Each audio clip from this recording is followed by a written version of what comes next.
on BBC Radio 1. Radio Leeds. Radio Leeds. Yeah. Apologies. BBC Radio Leeds. How is that for you? Do you know what it is? It's ridiculous, man. Funnily enough, only recently, since I've been trying to expand, not even my empire to an extent, I was thinking, I wonder if people actually know what I do in the studio. So I started doing live podcasts, not live podcasts, live streaming on Insta, as you know, because you popped up and I shouted you out. After the first one, people were like, bruv, you've actually got a studio with like a mic and buttons and TV screens and radio. I was like, bruv, I've been doing this for like over a year.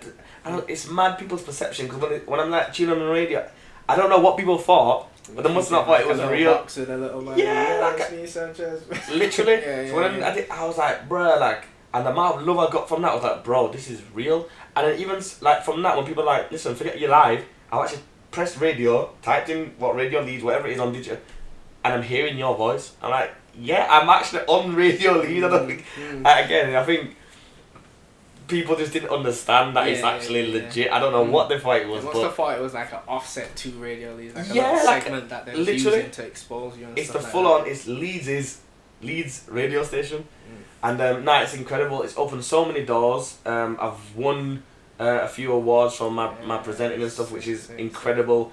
To even be nominated by your peers and people around you is great. To then win it is exceptional, and it's just been crazy. It's just another outlet. So it's slightly different to hosting a show.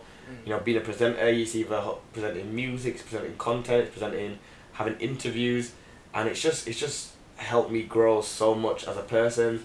My profile has grown massively. I've got the stamp and brand of BBC that I can attach to my name.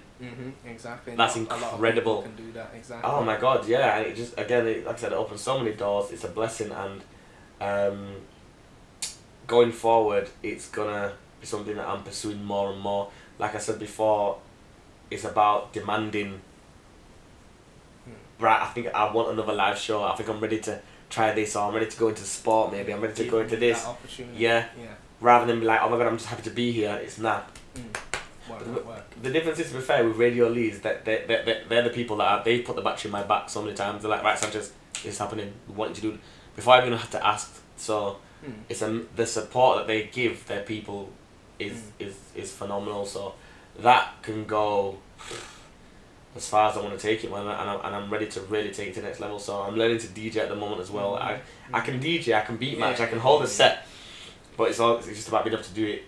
The bit more technical. Like I can play like that for like hours on end to beat a match from one song to another. But it's all that also come with it. It's about learning the different types of decks, etc. But again, to go from BBC Radio Leeds and presenter and DJ, that's just another string to my bow. Then that could be a whole nother career. I could be getting bookings. I could be hosting a show and then presenting and then on the next on the after party. It's only right. So I'm building an empire at the moment, and BBC Radio Leeds has massively helped me open doors from even hosting events that are outside the BBC because I've heard my voice on the radio, and it's made my family proud. I mean, there's been times where it's even funny. Obviously, I brought my ex because there was times where I'd be on live radio and I'd get her to say stuff. So she'd be with her family or she'd be with her niece. She's got a niece called Amelia, and she's a baby, like she's like tiny. But I'd be like, oh, this is Amelia just texting saying thank you for playing this song. And because it's mad, because that's even when it's live, you feel like not obviously not in blasphemy terms, but you feel like a god. Like what I say, you're hearing straight away. So if you were to say if you were to say you're shouting, I can literally in the next segment I can do it, and it's mad because a lot of times sometimes radio's pre-recorded, so you record it and it goes out. So I could be at home and it goes out. But when it's live, it's literally if you just say, yo, Sandy, shout out, shout out the podcast. Boom, and that was Don't Rush by Young T and Bugsy today. I just want to shout out the Tings podcast, and it's just like it is. I've got the power to actually do that. And no one can tell me no and stop me. It's nuts, but it's incredible, and I can't wait to see the next level of progression. My producer Shahid is someone who is passionate about progressing me in every way, shape or form, to the point where he'll tell me if it's not a good show and why, or he'll tell me if it's an epic show but still what can you do to improve, and he'll push me forward. You should be doing this, go for this opportunity here. So with the people I've got around me in that infrastructure, I'm looking forward to what 2020 brings with radio for sure. I like it. So back to Merky Fest and hosting in Ibiza. Yeah. Let's talk about Merky Fest first. So obviously you just said that you was going around Merky Fest and you seeing Georgia Smith. Bad. Mad. Tiny. Nah, she's and small. just no, but in a good way. No, I know, but like she's from her visuals and stuff that she puts out, she looks like she's about my height also. No. She's small. Good. She's good things come in small packages, bro. Always. Literally, and how it happened, I was upstairs in the VIP because so as a VIP host, we either deal with tables, we take people food, drinks, anything they need. We're just there to make sure they have a good time. Literally, probably the best job I've ever had in football. And I was walking through, and there's the top door open, and I'm just saying, "Oh, thank you. Oh yeah, no problem." And what? I had seen because I think she had black hair, and oh my god! But just smiling. Like, I'm not. I don't know what I expected them to be. Yeah. But you don't expect them to just be human, innit? Like when you see them, you expect like whatever facade that they literally. Put out, and there was a couple of man them there. They was like, "Yo, bro." So then one guy, and I recognised him, and he was like, "Yo, bro, I beg you, I'm veggie. What can you do for me?" I said, "Yo, actually downstairs they don't do them up here, but they do someone fried cauliflower down there." He's like, "Bro, I beg you go get them." I was like, "Listen, it's not on your VIP menu upstairs. It's just that." He's like, "Yo, please sort me out. These men are eating bare chicken." And I was like, "Cool, I'll pattern it." So I've gone, grabbed it, came up, and it was him, Young'un, Avelino, and someone else who was just there. So I've sorted my mind out. So he was about it like, "Yo, bro, how you sorted my mind?" I was like, "Bro, you don't eat chicken, he don't eat." And we just back. It was just funny. Obviously, I don't know who I am. It's just sick. And then I've recognised the guy, and I can't remember his name on Instagram now. But this is a guy from London who basically he started like a concierge where he was like the plug, and now he's in America. Like he's got pictures with him, A$AP Rocky, Kanye West, Justin Bieber, Starino. It's called. I'll show you his Instagram. Bruv, he's just from the ends, but he's just he's been made himself that guy. And bruv, he was just again like she was just with the man them, but it's just stuff like that. Like we were just chatting and just and then he was up there, and then I saw him again at STK in Ibiza, and we chatted again. I was like, bro, I know you. We've got mutual friends, and we were just chatting. He was like, yeah, I'm not saying we're best friends with him, but that just means if I see him again in London, if I got and you never know where these connections can go. And it was just incredible. Just Stormzy. Just walking around with a bottle of Cavossier and the biggest bouncer I've ever seen. Imagine The Rock and times him by 3. And when I say I'm not joking, he must have had to have his clothes made for him. I've never seen shoulders that wide like it. But I'm talking like this. Stormzy's big, and this guy made Stormzy look small. Oh my! I was thinking, bro, and then me and him got cool because he was looking after different people. So he looked after Stormzy, then looked after Young, and looked after. And then he was just sick, bro. And then when you're in them environments, it's different class though, isn't it? Like, cause I remember like when I was doing like the acting and stuff in London, like being around those major celebrities. Fam, it's just a different aura. Like the vibe that you get from them is completely different. They're just again, it's to do with energies, and obviously they know what they want, and their energy is different to like a normal average person. But like it's hard to explain because when you're in the room, you understand what I mean. Like the energy, the vibe, and what you feel. You step into the room, and you're like, I'm hyped now. I need to be the best version of me right now. You get me? And then it's just different, isn't it? Like epic. It's a mad experience because when you're around them, again, the point that you made is it just shows that they are human. So it shows that it's attainable, but it also shows that they bring it down to the level. Sick. You get me? Where it's like.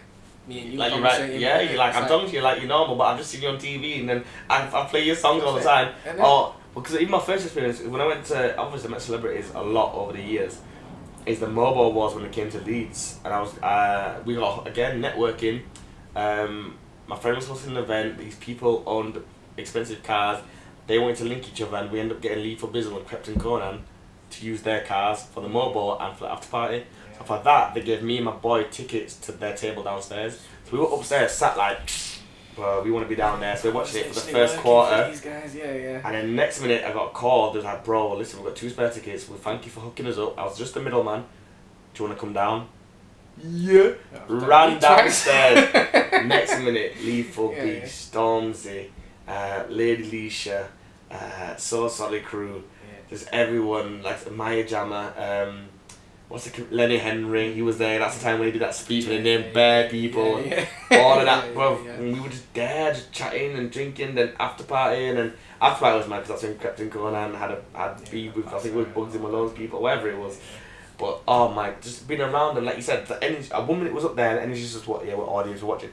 Then we're down here and when you're in that environment, everyone's looking at you like you're someone as well. So it's just like, what can you bring to the table now? Yeah, it's just, it is nuts. But you have to take it the right way. It's like you want to be on that level in your own right, not just like I wouldn't ever want to be around there lingering.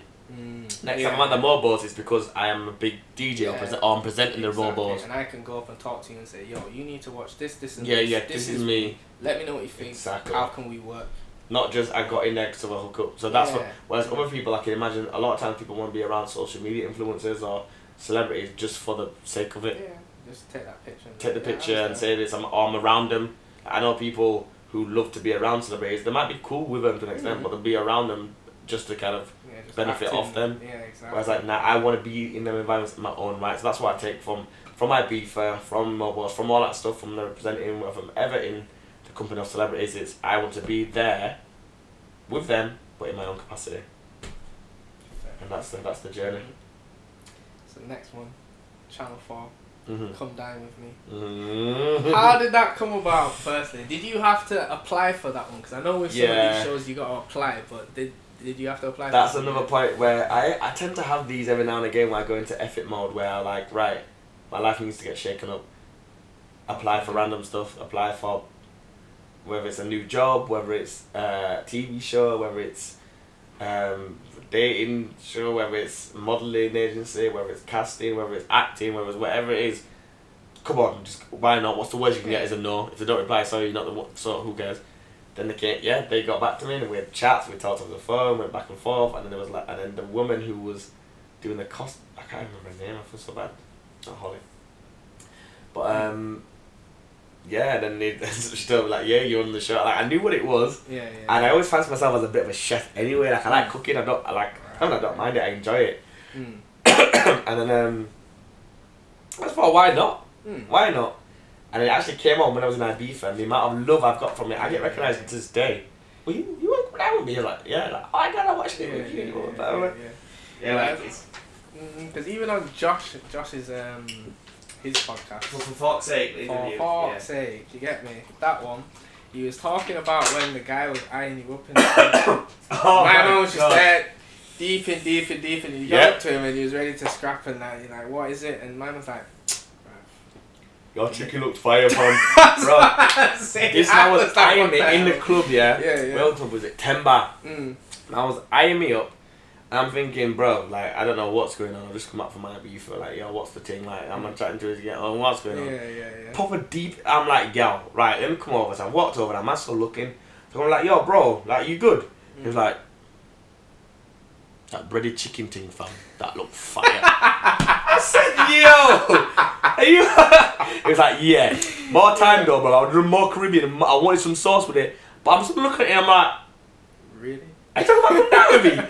Yeah, man, you come down with me, bro. Like, bro, I know your uncle, bro. Man, I told bare people that you was uncle. And I was like, bro, I was laughing. Obviously, and after it was just mad love, but it's like, he was deep, like, so he must have been thinking, is that him from come down with me? But I don't know whether he was drunk or whatever, but it was just probably like, I was like, bro, and man was like, bro, that breaded chicken fam, it looked fire, I can't lie. I would have lost my head if a guy was deep in me like that and then he said something like that. I was like, bro, it was the funniest thing ever, and then I just remember just being like, and then the rest of the night, he just, anyone that he walked past, if I walked past and he was with someone, he'd grab them, grab me and be like, yo, man, don't come down with me, blah. Should have done a bit more jokes on. Every conversation, like, he was obviously drunk, he was on repeat, but it was, that was funny, that was hilarious. That's serious.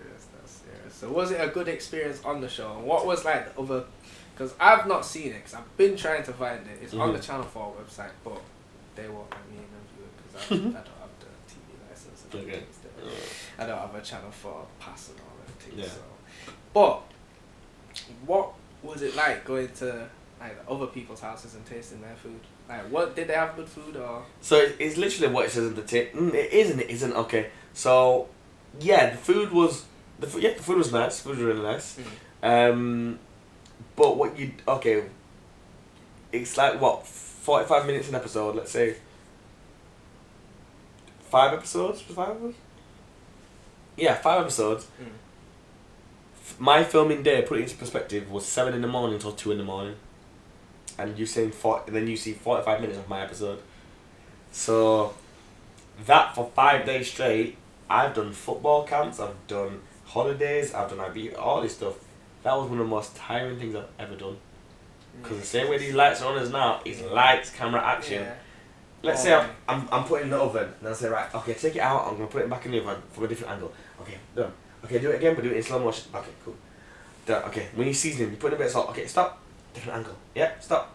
Then you ask a question, and you have to stand, and you're talking, and then, so then when you're cooking, it's not like they go, right, have a chat, and then you cook, and we capture. If I'm cooking, and I'm doing something, they'll be asking questions about one of the guests while I'm making my pastry for my patty, and so it is a lot tougher, and I believe, like, wholeheartedly, like, obviously everyone's biased to that, but I feel like I should have won. I feel like my entertainment was sick. I got Sheldon's Place Seal Pan, I got Parisi to do Carnival, I made a whole carnival experience. The food from start to finish was made, so I made patties to start with. I had not only make the mincemeat and stuff, I made the pastries, the chicken, breaded, stuffed in, I made things to go in. The fondant potatoes where you make it so it's crispy on each side but soft in the middle. Like I did a lot. Yeah. And it was just like, I think I kind of potentially lost it myself because I was too nice, giving other people too high scores. But I was trying to be honest. If I loved the food, which I did, like it was a woman called Ellie, and she was making posh nosh, and whatever she made, it wasn't necessarily 100% difficult, but it tasted unbelievable.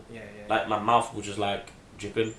So I was like, how can I not score it? Exactly. It was like that. It's unfair to not give them the justice in it, just in case they give you justice, and because you don't know what they've done. But then what I found out afterwards is that they were all prodded and probed at every turn, which is TV, which is how it happened. Exactly. We also came across well, but like they said, there was times where they would be asked the question 5 times, and then they know that when they watched it, okay, you took my final answer when I was tired of asking the question. Yeah, exactly. How Sanchez's food? Oh my god, it was amazing. Yeah, was it? Did you enjoy it? Yeah, no, it was lovely. Yeah, but are you sure you enjoyed it? Yeah, no, it was not. Yeah, well, yeah, it was pretty big portions. Yeah. Been done. That was the thing. I got told the portions were too big. If you don't want to eat it, if you love it, eat until you're done. That's not a bad thing. Yeah. And what was the other thing? I think that was the main one. That they were like, oh, we're too full. There's too much pot. Bruh, people in Africa starving, man. Eat what you can eat, and then take it home in doggy bag and warm up for later. Like how's the negative that you've got too much food? Eat what you can and then done. Exactly. Investing in yourself is the best investment you could ever do, and I would never ever knock anyone for doing that. I don't get like, listen, there's people out there that I don't necessarily rate as rappers, but I rate their hustle, and I will like and share their page simply because I respect them and because I want the bigger picture of Leeds to succeed. Exactly, this is what I mean, and that's what, again, another reason why I was scared to put out a podcast, because I didn't think that people would be on the same vibe sharing, because from what I've seen prior to this, people didn't do that. People didn't want to share, people was shying away, people would chat nonsense about what the other person's doing. Me being one of those people, I've done it before myself. That's why I was afraid, you get me? But I've done it, it's worked, and it's continuing to work, and I'll keep doing it, you get me?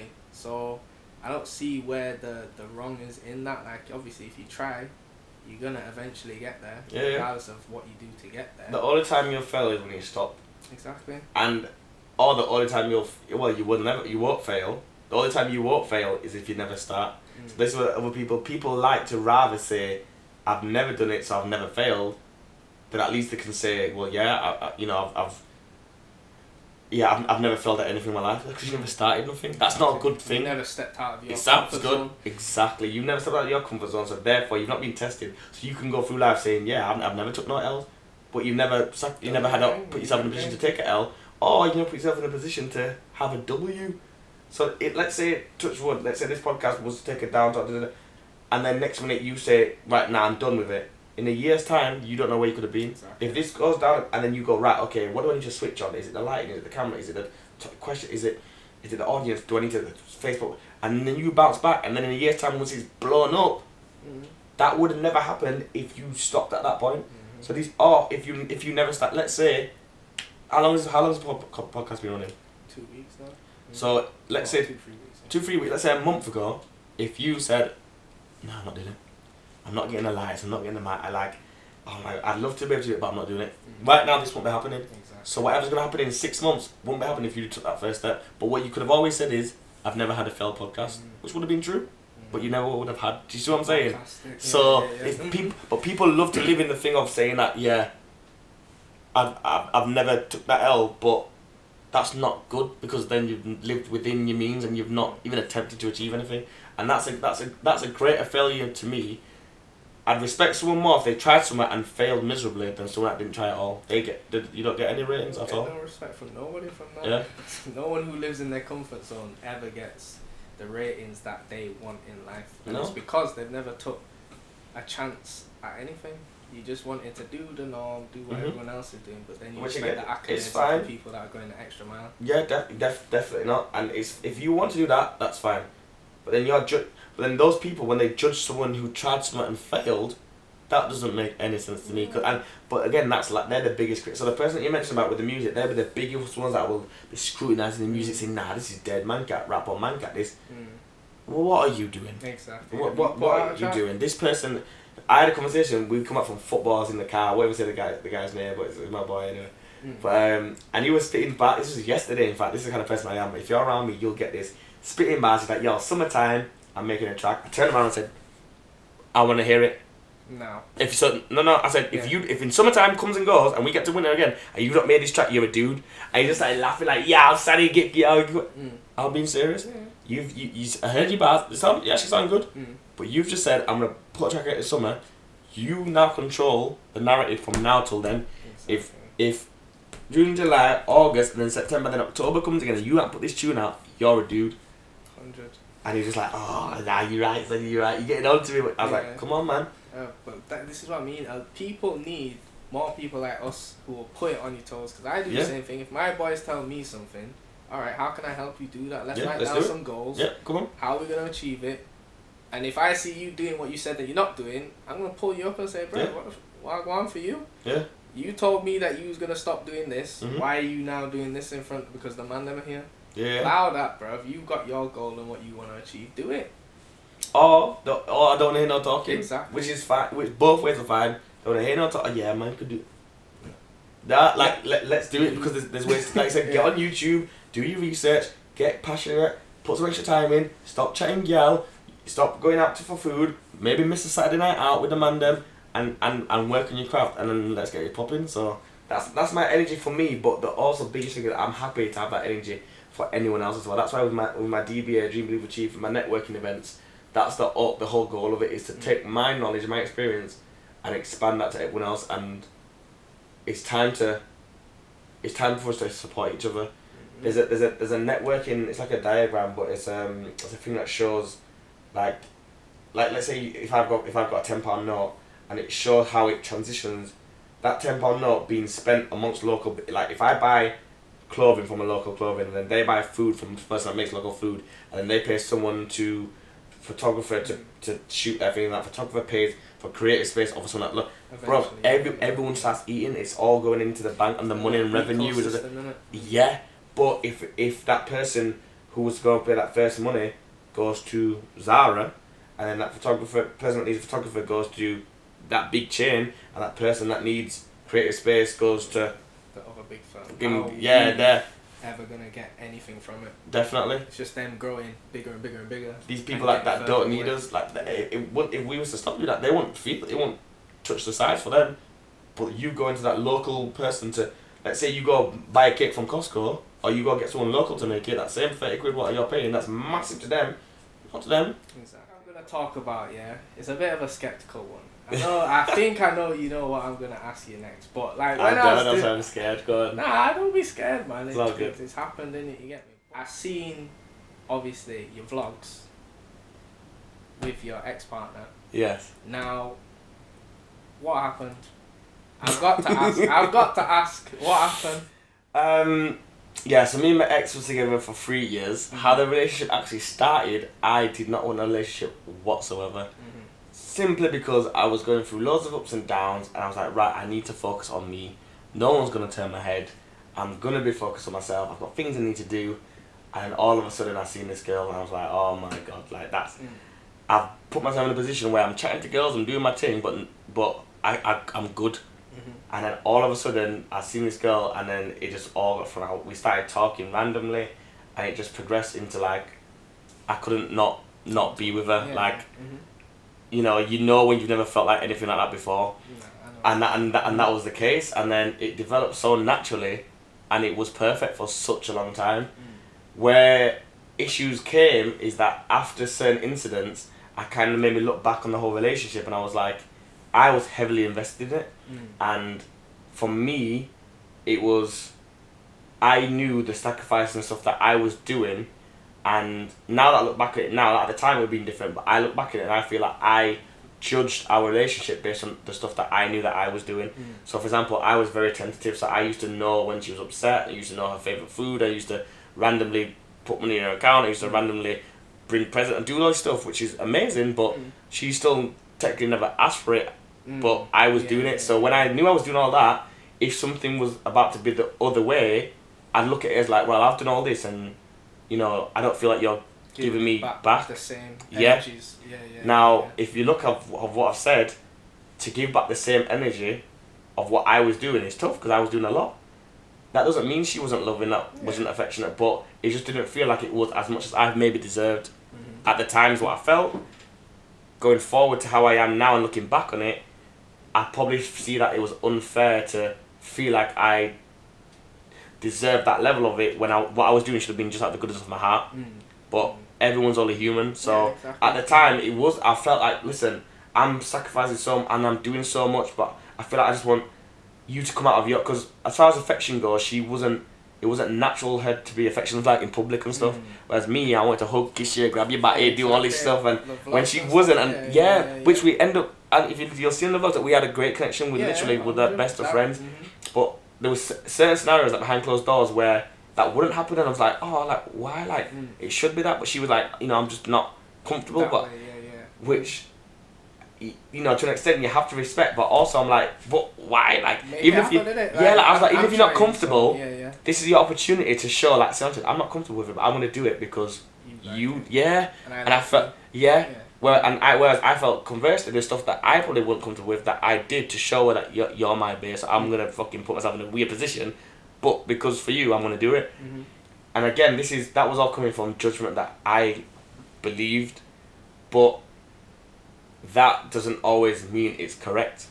So what had happened when those stuff started to happen more and more frequently, because my tolerance got less and less, because I was a bit like, again, I was expecting this, wasn't happening, so I was like what the hell. Then where it took a big turning point is where we touched on earlier, this is how you know that there's the truth on it, how it collides, is when I hit that depression phase where shit was really hitting the fan. And like I said, her natural ability to be loving, affectionate and stuff in general was great, but for that, it's weird, because obviously people know my character, so when they see me different character, which is I wasn't Sanchez, I was out of it, she didn't know how to handle it. And again, at the time, I'm like, listen, if you're my partner, like, help me, like, support me in some way, shape or form. And I didn't feel like I got that anywhere near enough that it should have been. Again, looking back on it, bloody hell, if I was in her shoes, I don't know what I would have done either, because you're with Sanchez Payne. Everyone knows him. He's always smiling. He's always bubbly. When you go from 100 to 0, it was a learning curve for both of us, because she's never had that. My mum, my dad, even them, they struggle to do like. I had a conversation with my mum the other day, and we talked about it. I was like, Mum, was I actually really in a thinking place, or was it in my head? And she's like, no, you was out of it. You was gone. I was doing dumb. I remember I just wasn't getting on with my mum for dumb reasons, and I had my hair fully long plaits, and I wanted to have long plaits. And I remember I just cut my hair off because I didn't want her to touch my hair. I thought, right, if we're not getting on, don't you near me. Exactly. Just stuff that is like, bro, that's actually deep. But at the time, that was my time. That's your escape from it. It was my way of dealing with stuff, and I was also battling the fact of everyone expected me to still be Sanchez. Exactly, but you're going through. I'm going through stuff, and no one can actually understand that. Right now, I need help. Yeah, help me, you get me? And because I've always been the guy that everyone comes to for help, they probably never expected me to...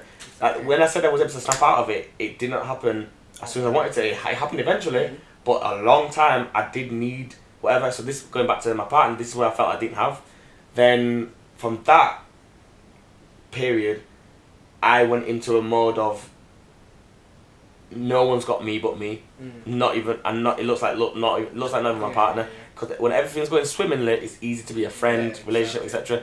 But when it's down, this is when shit really hits. So I was like, done it.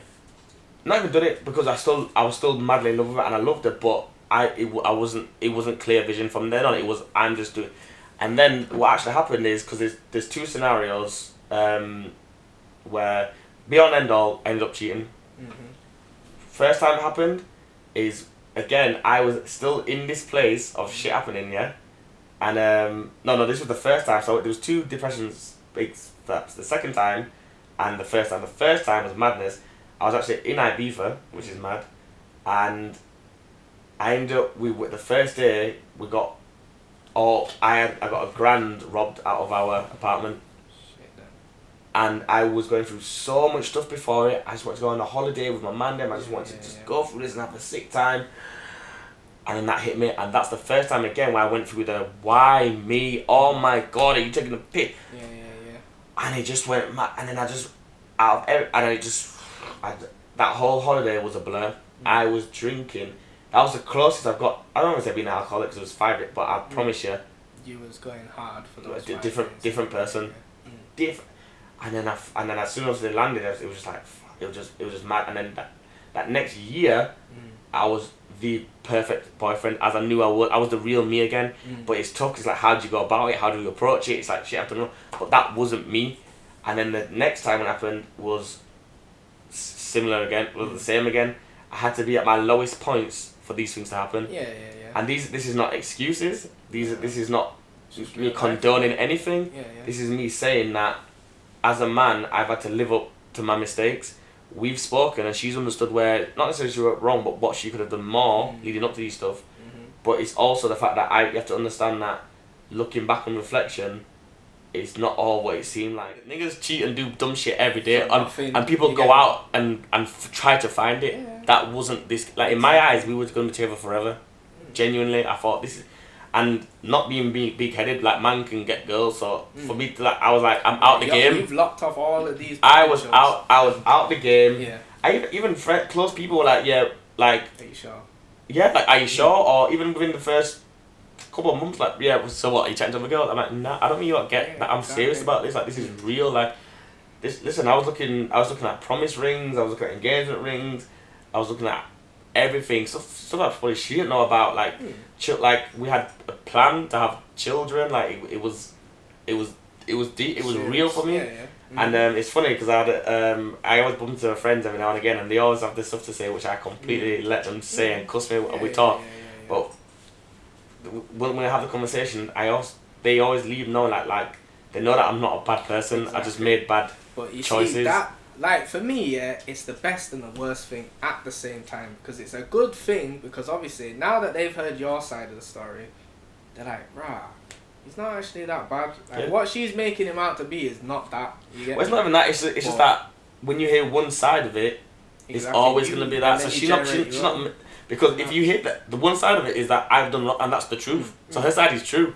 But the point is, when they leave and speak to me, it's less high. And what they're not always saying is, but I'm still going to ride with her because that's my girl. But you know, you see him going a bit like, okay. Like, it's not all that. Yeah. You get me? Because it's not, and that's the truth. Like, even, no offense, I don't know like, who she's looking at or who she's talking to, or whatever the situation is, but it's hard for me to believe that anyone's going to treat her how I did, because I put passion and effort into it. Bro.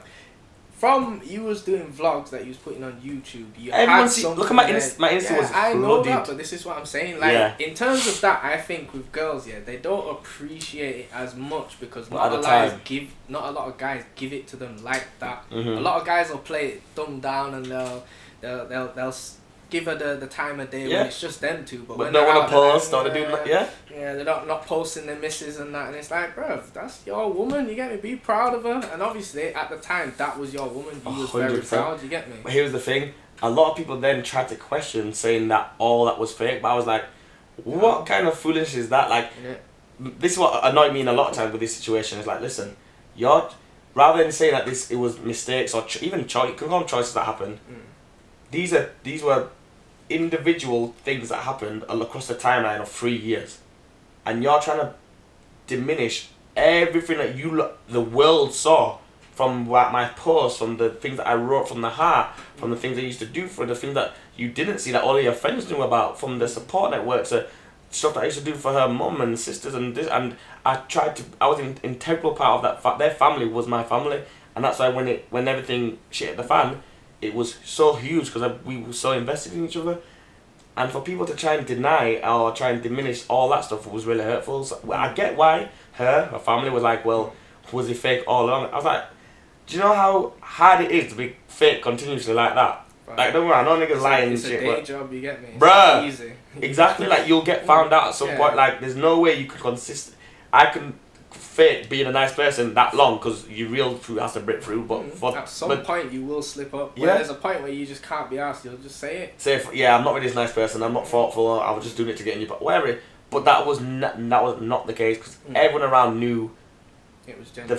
It was genuine. But I get it. Why they questioned it? But that was just a bit of like, oh, that's a bit unfortunate. Yeah, it's like, come on, man. Even with her, when she's questioned it, I was like, listen, see this for what it is. It's me making these bad choices. Do not take away what we had. Exactly. And I'm hoping nothing like that of what I did in a selfish way, more of a thing of for her to know that I was not playing with your heart this whole time. I was going out my way for you and us. And it's just that in the space that I was in and the situation that transpired and how it occurred in the really the worst timings and shit, that's what made it be what it was. But please, and because obviously I'm a realist and I'm an empathetic person, so I don't want her to take that into the next relationship. She's obviously gonna lost so much trust in men because we were so high, and it was just a really, really unfortunate. But all the impetus is on her, hoping that she's a better person and hoping that she's okay. She's got some good friends around her, and you know, it's one of them. It's just a hard pill to swallow because it's someone that you cared about most in the world. Now you're the cause of her the most pain. That's my suffering. Regardless of anything, that's my suffering anyway. The person that you cared most about in the world, you're the reason why she's upset. Exactly. And it's not a nice feeling at all. And when you come out of those type of relationships, it makes you appreciate what you had. Because when you're in the field again and you're single now, it's not the same. The point, what is correct is yes, it will never be the same. And and you know, we've had little bits and bats of talking earlier on a while ago, not on whatever now, but I've told her straight, like, not even to gash your head, it will. I'm not looking for it. I ain't trying to find it, and I genuinely don't think I will because that connection is. Different. It was unbelievable. And yes, I've had exes in the past, and each time you think, oh, I'm in love with it, but this was the real deal, and I know it was. From you starting to plan future with someone, different ball game. Yeah. So but the funny thing is about it, which is really not even harsh. Like when you say, if you use it again, our universal thing that we will think of everything happens for a reason and stuff. Things have just gone ridiculously blown up since we broke up, and I don't know if that I needed to be single in order to pursue these things, because even if, let's say, an opportunity came up and I had to interact with another girl for it to happen, it could have had. I'm more comfortable with it now than I would then. Like she never said, don't talk to girls, don't thingy, but it will still be a thing of, I'm gonna think twice about it. Exactly. Out of respect for my girl. And even if she wouldn't have brought it up to you, she would have said something to her friends. She'd have thought about it. Why is he talking? Yeah, to this thing? that's just normal. Whereas now I don't like, and this is the other point where I don't want to find anything serious like again, just simply because I can't afford to. Right now, career first. Oh my god, like if I've lost the love of my life, I ain't doing it in vain. I'm going to make sure that I prosper from it. Yes, I am going to go do everything in power to make sure whatever's happened has happened for a reason that I'm going to be happy with. Because there's no point losing that and then not making nothing of it. And it's not like I'm doing it for her or to get back at her or anything. It's simply that if that's not happening, then this needs to happen, because that is a complete waste of potential. So whatever potential I've got, I want to make the most of it, and it is what it is, man. Like I said, Kevin Hart's a big thing of mine. Obviously, in his relationship, he committed adultery, but they're back on track. It works, innit? If it's meant to be, it will happen again. Listen, in the future, but again, it would have to be in a few years. Like I need to be solely for. Yeah, I have to be. You're happy with it, but I think again, comes back to the universe and law of attraction and things like that. You wouldn't like, even if you was together with her and she was completely happy with what you're doing. If you're in Ibiza, yeah, and your girl's in England. Yeah, it's gonna be. Her head's going mad. Yeah. Regardless of whatever you're saying, how good you try, how good you are as a person, she knows that clearly. It's gonna play in her mind. Well, that happened, and that was the situation, and it was tough because we started to talk through it, and we kind of got ourselves back on track, but then it just went to pot, and the point of it is, it's tough because that ended up being the best summer of my life, not for girl reasons, not for partying reasons. For the networking and experience, and that's the thing that I went for. And that's another thing that her and her family and a lot of people were like, well, no, obviously, look, you went to just go do.